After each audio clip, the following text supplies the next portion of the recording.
So I'm trying to do a quick, just want to do a quick review on this film called "One Night in Miami." One second, "One Night in Miami." Um, okay, we're good. I think we're good now. Making sure my sound is good. So this film,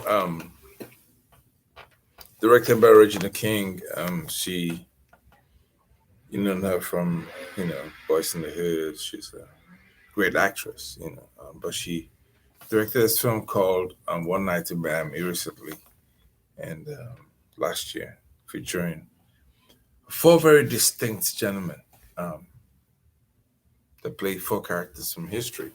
The thing about this film is it came at a time when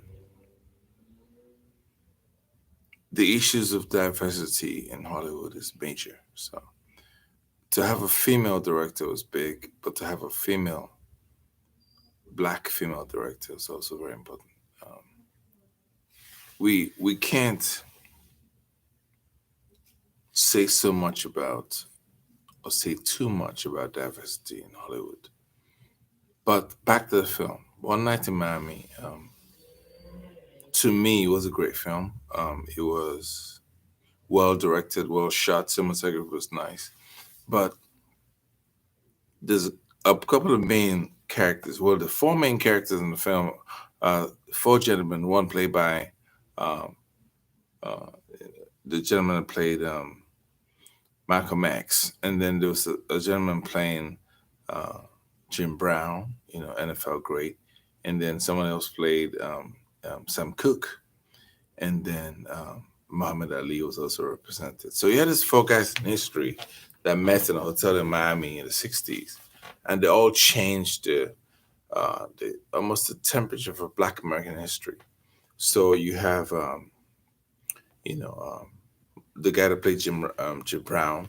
If you think about Jim Brown, like O.J. Simpson and Cam Newton, the guys we have now, he was a legend at this time. And I met him once at Acolyte Theater, but he's a legend. He's an American legend.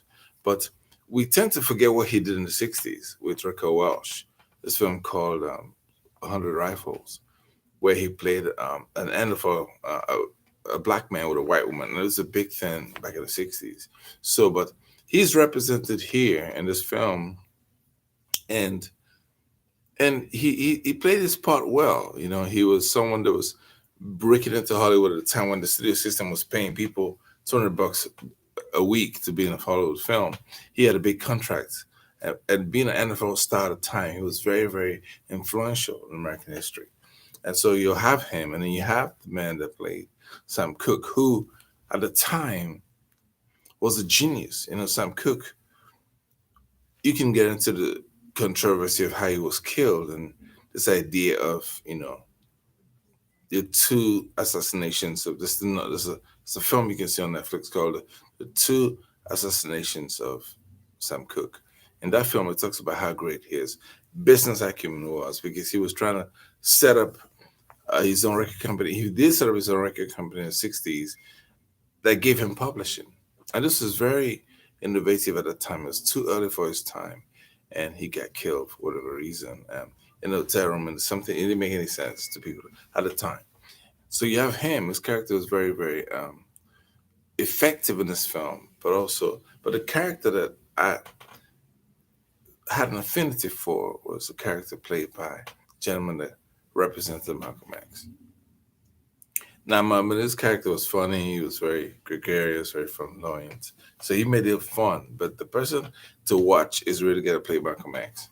And this gentleman, not only did he capture the spirit of Malcolm, but he understood the sense of urgency that this four gentlemen would bring to Black American history and Black American experience.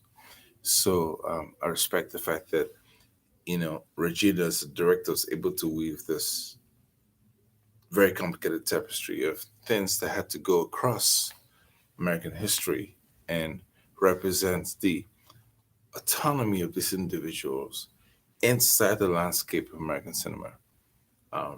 So when you think about it, to me, it's a great film.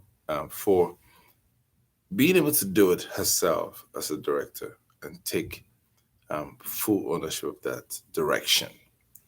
It's powerful, not just for American cinema, but for other auteurs and other people that want to venture into directing, right? So that's my review on that. It's a great film. I believe it's on Amazon Prime. I'm not sure if it's on Amazon Prime. I saw it. I got a screener copy, and I saw it for the American Film Awards.